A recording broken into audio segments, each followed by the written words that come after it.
멋진 말과 글에 속지 말라라는 유기성 목사님의 글을 읽게 되었는데요. 그 글에 보면 홍정길 목사님께서 한 목회자 모임에서 고백한 말씀이 소개되어 있어요. 내용이 이렇습니다. 좋은 생각을 한다는 게 좋은 사람이라는 것을 의미하는 것은 아니다. 좋은 생각을 하는 사람들 중에 실제로 나쁜 사람이 많다. 말을 멋지게 하고 굉장한 글을 쓴다. 그런데 내 삶에 실제가 없다. 언제나 진리는 예배에만, 말에만, 신학 속에만 있지 실제 삶 속에는 없다. 이것이 오늘 한국교회의 수치고 또 수치다. 오늘 한국교회의 문제는 삶이 없다는 것이다. 특별히 이 글에서 언제나 진리는 예배에만, 말에만, 신학 속에만 있지 실제 삶 속에는 없다라는 부분에 기도를 추가해서 다시 읽어보면 이렇습니다. 언제나 진리는 예배에만, 기도에만, 말에만, 신학 속에만 있지 실제 삶 속에는 없다. 믿음과 삶, 진리와 삶, 예배와 삶, 기도와 삶, 말과 삶을 분리하는 이원론적인 접근이 문제점이라는 것이죠. 저는 어렸을 때 교회 안에 두 파가 나뉘어져 서로 다투는 교회를 경험했어요. 그런데 어린 저에게도 이런 생각이 문득 들었습니다. 하나님 정말 고민되시겠다. 어떤 기도를 들어주셔야지. 이때가 초등학생 때였어요. 그 교회가 어떤 상황이었냐면 이런 상황이었습니다. 같은 기도의 시간이었어요. 그런데 한쪽은 목사님이 우리 교회에서 나가게 해달라고 기도하고 있었고요. 다른 한쪽은 목사님을 붙들어 달라고 한 공간 안에서 같은 시간에 기도하고 있었던 것이죠. 목소리를 높여 서로가 경쟁하듯이 하나님께 기도하는데 결국 기도에는 목소리가 큰 쪽이 이긴다는 세상의 논리가 적용되고 있었던 것이죠. 저희는 목사님을 붙들어 달라는 쪽이었습니다. 저희 부모님은 항상 어디서나 그러셨거든요. 그런데 제가 지금도 이렇게 기억하는 이유는 교회가 속해 있는 지역사회 안에서 그 교회는 기도하는 교회가 아니라 예배하는 교회가 아니라 싸우는 교회라고 소문나 있었다는 거예요. 예배도 드리고 기도도 드리고 모든 것은 그대로 다 유지되고 있는데 그 교회는 여전히 싸우는 교회였다는 것이죠. 그때 교회를 다니지 않는 동네 아주머니들이 마을회관에서 모여 하는 이야기를 들었던 적이 있습니다. 그냥 동네 아주머니들이 편하게 하시는 말씀을 내보내는 거예요. 저의 말이 아닙니다. 오해하지 않으셨으면 좋겠어요. 좀 수위가 있습니다. 네, 아니 저기 무슨 땡땡교회 있잖여. 거기 다니는 연놈들은 왜 그렇게 싸운디야. 아니 싸울 거면 왜 그렇게 교회는 또 나가는 줄 모르겠어. 싫으면 나가면 되지. 저게 못하는 짓인지 모르겠어. 괜히 인자는 나도 불편하네. 근데 이 다음 내용이 더 중요합니다. 저는 이 부분이 그 당시에 너무 생소했고 너무 웃겼었어요. 하나님은 뭐 하는 줄 몰라. 저것들 안 잡아가시고. 저는 지금까지 귀신은 뭐 하는지 몰라 저 사람 안 잡아가고는 들었어도 하나님은 뭐 하나 몰라 저것들 안 잡아가시고는 처음 들었던 내용이기 때문이죠. 지금 생각하면 너무나 마음 아픈 사건이지만 이때는 잘 모르는 때여서 그냥 웃어 넘겼었습니다. 지금 동네 아주머니들이 지적하는 것이 무엇입니까? 그 교회는 예배도 있고 기도도 있지만 그 교회에는 뭐가 없었어요? 빛이 되는 삶이 없었다는 것이죠. 형식적인 예배는 있고 형식적인 기도만이 가득했다는 것입니다. 예배하는 교인들이, 기도하는 교인들이 뭐 하고 있냐는 것이죠. 이것을 더 깊이 들여다보면 과연 이런 모습이 믿는 사람들의 모습인가라는 질문을 던지고 있는 것이죠. 이와 같은 고민이 예수님의 형제 야고보가 기록한 이 야고보서에도 흐르고 있다는 것입니다. 이 서신의 수신자들을 야고보서에서는 이렇게 말해요. 흩어져 있는 12지파들에게. 예루살렘에 박해가 일어났을 때 흩어진 유대 그리스도인들을 말하는 것입니다. 다시 말해서 여기서 우리가 중요하게 기억해야 하는 것은 이 서신은 그리스도인들에게 보내졌다는 것이죠.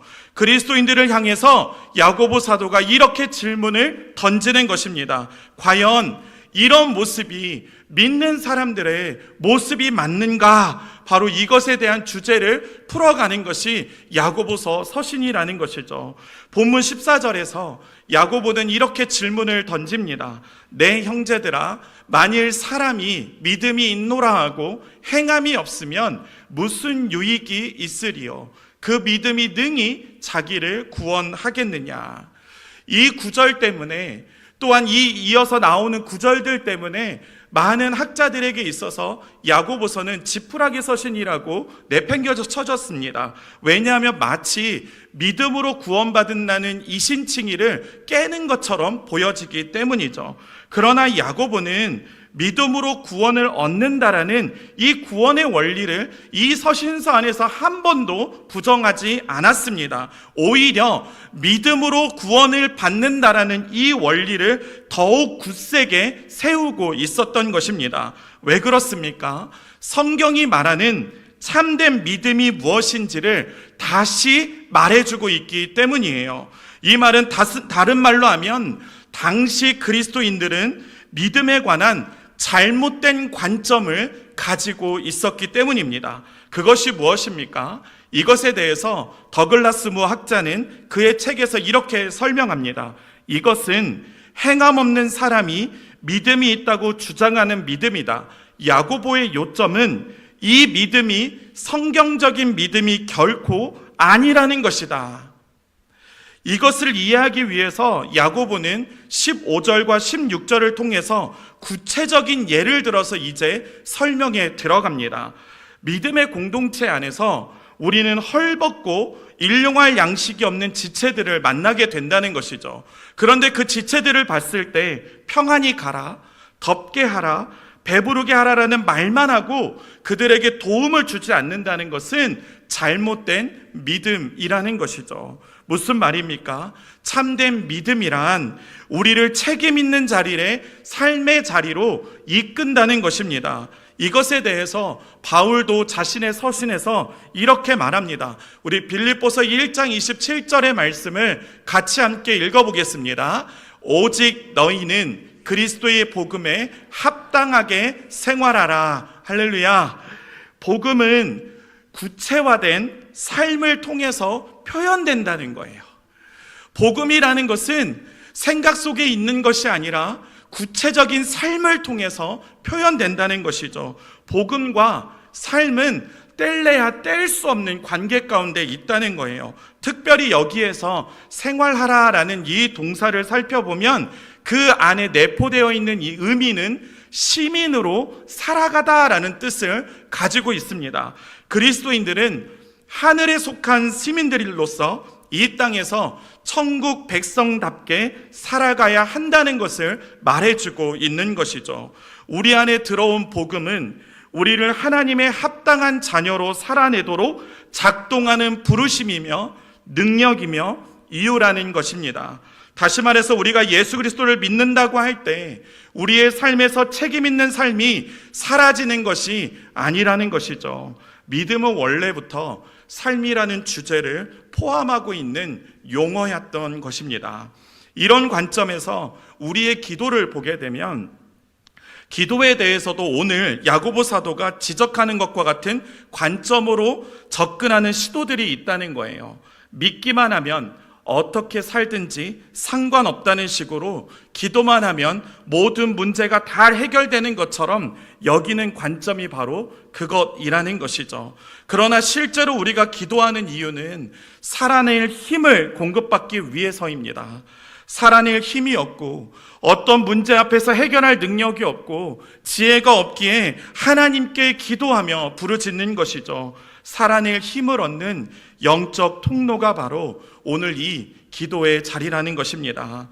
설교 한 편을 써내려가는 것은 고된 작업입니다. 성경 본문을 읽어내고요, 본문을 주석해내고 또한 그 주석한 것을 해석해내며 그것을 오늘 우리의 삶의 자리로 적용하는 단계까지 설교가들은 끊임없이 고민하고 연구하고 비교하고 대조하고 목회적 상황을 고려하며 결정하며 써내려갑니다. 참 많은 단계로 설교가 쓰여지죠. 그래서 종교개혁가들도 설교를 써내려가는 일을 인간적인 작업이라고 말해요. 왜 그렇습니까? 읽고 주석하고 연구하고 해석하고 써내려가는 것은 노동이 있기 때문이죠. 그렇다고 해서 설교가 이것이 전부입니까? 아니에요. 기도의 성자라고 불리는 E.M. 바운즈는 그의 책 설교의 능력은 기도에 있다 해서 이렇게 설명합니다. 기도가 없는 설교가 영혼을 죽인다. 설교와 그 구상, 마무리 그리고 흡인력과 감동적인 힘에 신경 쓰기에는 바빴을지 모른다. 그러나 그는 하나님의 깊은 것들은 결코 구하지도 않았고 연구하지도 않았으며 탐색하거나 경험해 본 바가 없다. 그는 하나님의 제단의 살아있는 불에 의해 그의 삶이 새로워지거나 그 불이 그의 가슴에 닿아 정결케 되고 불타오르는 경험을 한 적이 결코 없다. 설교가는 먼저 기도하는 사람이 되어야 한다는 것이죠. 기도는 설교를 말만 하는 사람이 되지 않도록, 연구만 하는 사람이 되지 않도록, 지식만 전달하는 사람이 되지 않도록 하나님을 깊이 영적으로 경험하게 하는 자리가 되게 하기 때문이라는 것이죠. 그러면 설교를 준비하는 일 없이, 성경을 연구하는 일 없이 기도만 하면 이 모든 일이 되는 것입니까? 또 그런 것도 아니라는 거예요. 지금 이 논의는 설교를 준비하는 시간이 기도의 자리를 대체할 수 없다는 것입니다. 또한 반대로 기도가 성경을 연구하고 해석하는 분야를 또한 대체할 수 없다는 것이죠. 기도하면서 설교를 준비해가며 설교를 전달하는 설교가는 기도의 자리에서 하나님을 깊이 만나는 기도의 삶이 병행되어야 한다는 것입니다. 이 둘은 뗄 수 없는 관계 안에 있지만 서로가 서로를 대체할 수 없는 관계이기도 하다는 것이죠. 야고보는 본문을 통해 이 논리를 계속해서 펼쳐가고 있는 것입니다. 믿음이 있다고 하면서 행함을 무시하는 그리스도인들을 향해 성경이 말하는 참된 믿음은 삶을 포함하고 있는 개념이라고 다시 가르치고 있는 것이죠. 그래서 본문 17절 말씀에서 그는 한 번 더 이렇게 강력하게 말합니다. 우리 함께 같이 읽어보겠습니다. 이와 같이 아멘. 26절에서도 다시 한번 반복해 줍니다. 영혼 없는 몸이 죽은 것 같이 행함이 없는 믿음은 죽은 것이니라. 믿음 안에는 삶이 포함된 개념인데 이것을 분리해서 생각한다면 그 믿음은 작동하지 않고 죽은 상태에 있다는 것이죠. 자, 본문 20절을 보게 되면 행함 없는 믿음에 대해서 야고보가 이렇게 말합니다. 헛것이다. 행함이 없는 믿음을 헛것이다 라고 얘기해요. 여기에서 쓰인 이 헛것은 헛되다라는 단어가 아닙니다. 이 헛것이라는 말은 무엇이냐면 작동하지 않다 또는 일하지 않다라는 뜻을 가지고 있는 거예요. 다시 말해서 믿음이 작동되지 않는 상태가 바로 헛것이라는 말입니다. 믿음이 우리 안에 일하지 않는 상태라는 것이죠. 물고기가 물속에서 헤엄을 치지 않고 있다면 두 가지 중 하나예요. 자고 있거나 죽어 있거나 두 가지 중에 하나라는 것이죠. 이처럼 우리의 믿음 생활도 그렇다는 것입니다. 우리의 삶에 그리스도인다운 삶이 없다면 우리의 믿음이 지금 정체되어 있거나 아니면 죽은 상태라는 것이죠. 기도는 열심히 하는데 그리스도인다운 삶이 없다면 그 신앙은 정체되어 있거나 죽은 상태에 있다는 것이죠. 기도 또한 우리가 살아내야 할 삶을 대체할 수 없다는 것입니다. 기도하면서 우리는 우리가 해야 할 일을 해야 한다는 것이죠. 복음에 합당한 삶을 살아내야 한다는 것입니다. 그래서 하나님은 이 모든 능력을 공급하시기 위해 우리에게 기도하라라고 말씀하신 거예요. 기도는 믿음이 우리 안에 작동하여서 복음에 합당한 삶을 살아내도록 하는 은혜의 통로라는 것이죠. 오늘 이곳에서 기도했다고 해서 모든 것이 끝난 것이 아닙니다. 오늘 이곳에서 기도하는 이유는 우리 안에서 우리가 살아낼 힘과 능력 그리고 지혜를 얻는 시간이라는 것이죠. 그렇다면 이제 우리는 이 능력을 가지고 세상에서, 가정에서, 교회에서 우리의 믿음을 구현해내야 한다는 것입니다.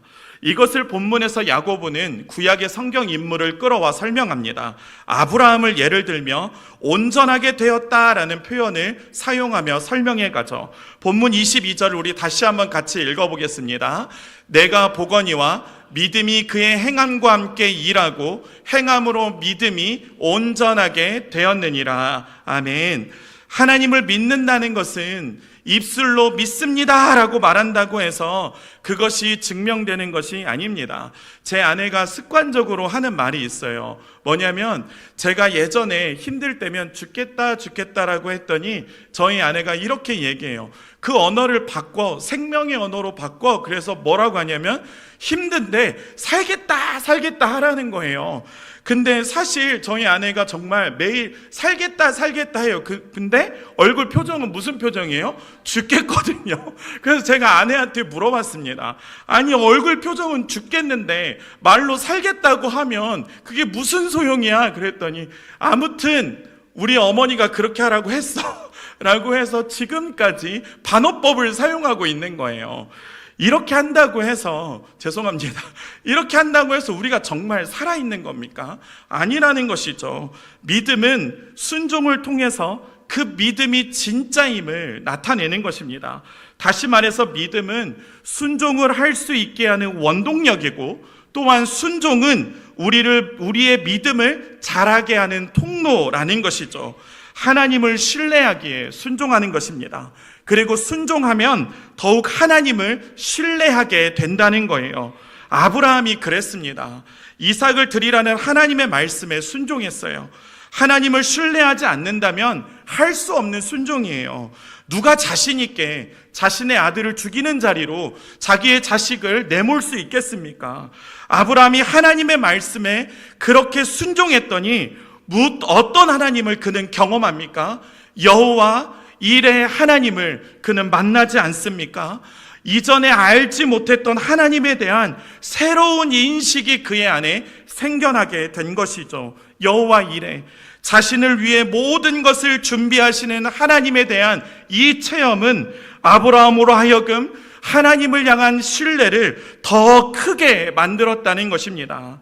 자녀들은 잘 이해하지 못하지만 왜 저와 성도님들은 여름이나 겨울이 되면 우리 자녀들에게 수련회 좀 가라고 그렇게 참여하라고 왜 그렇게 독려하는 것일까요? 저와 성도님들은 수련회를 통해서 우리를 위해 준비해 두신 하나님의 은혜를 경험하고 체험했기 때문 아닙니까? 그래서 자녀들보다 하나님을 더욱 신뢰하기에 어떻게든 설득해서 보내려고 하는 것이죠. 이것은 똑같은 이치입니다. 우리 교역자들이 왜 이번 전교인 수양에 성도님들이 한 명이라도 가기를 소원할까요? 수련회 회비가 부족해서일까요? 아니면 수지 타산이 안 맞아서 그것을 맞춰보려고 열심히 전화를 거는 걸까요? 아니에요. 이런 이유라면 저희들은 독려하지 않습니다. 이유는 하나입니다. 이곳이 바로 은혜 받을 자리이기 때문이에요. 여호와 일에 하나님이 준비해 두신 은혜가 전교인 수양회 가운데 이미 준비되어져 있기 때문이라는 것이죠. 한번 생각해 보십시오. 강사님들을 보내는 교회는, 그 강사님들이 헌신하는 그 교회는 강사님들을 보내놓고 가만히 있겠습니까? 강사님을 위해, 또한 말씀을 듣는 저와 성도님들을 위해 함께 기도하지 않겠어요? 우리를 넘어 우리를 모르는 또 다른 누군가가 우리 교회와 여기에 앉아있는 성도님들을 기도하고 있다는 거예요. 기도가 있는데 왜 은혜가 없겠습니까? 기도하는 사람이 있는데 왜 하나님이 움직이시지 않겠냐는 것이죠. 저는 하나님의 말씀을 믿습니다. 그렇게 전교인 수양에 오셔야 한다고 관건하는 것이죠. 오십시오. 그리고 여호와 일의 하나님을 경험하십시오. 그러면 우리는 또다시 하나님께 순종하고 싶어집니다. 그러면 우리는 또다시 하나님에 대한 신뢰가 커져갑니다. 바로 이것입니다. 믿음은 우리를 순종으로 이끌어갑니다. 또한 순종은 우리의 믿음을 자라게 한다는 것이죠. 이번 전교인 수양의 주제가 무엇입니까? 믿음 업입니다. 삶도 업되고 믿음도 업되는, 우리 같이 해볼까요? 시작. 삶도 업되고 믿음도 업되는, 자, 우리 좌우에 계신 분들을 보며 전교인 수양회에서 만나요. 할렐루야. 네, 할렐루야. 네, 믿음이 업되는 이 전교인 수양회 오고 싶지 않으십니까? 네. 오고 싶지 않으세요? 초청합니다. 오세요. 오셔서 여호와 일의 하나님을 경험하면 하나님에 대한 신뢰가 업됩니다. 그렇습니다. 사랑하는 성도 여러분, 기도의 가장 표본이 되는 예수님이 가르쳐 주신 주기도에 보면 우리의 필요를 위한 기도는 딱 한 줄밖에 없습니다. 오늘날 우리에게 일용할 양식을 주시옵고, 이 한 줄이에요. 왜 이 한 줄을 주셨을까요? 이거면 충분하다는 거예요. 만약 다른 것을 덧붙일 수 있다면 하나님은 더 덧붙였을 거예요. 다른 것을 덧붙이지 않아도 이 한 줄이면 여호와 일의 하나님께서 우리 안에 역사하신다는 것이죠. 우리에게 무엇을 먹고 무엇을 마시고 무엇을 입는 것에 대한 기도보다 더 중요한 것이 있는데, 그것은 바로 하나님의 나라라는 것입니다.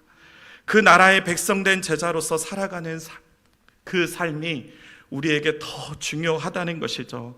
한 줄로 충분한 것에 우리의 마음을 뺏기지 않으시기를 주님의 이름으로 축복합니다. 하나님의 나라에 우리의 마음을 뺏길 수 있기를 주님의 이름으로 축복합니다. 아까 불렀던 찬양의 가사와 같이 매일 나는 주님께 속한 자임을 기억하며 우리의 삶의 자리에서 복음에 합당한 삶을 살아내는 저와 성도님들이 될 수 있기를 주님의 이름으로 축복합니다.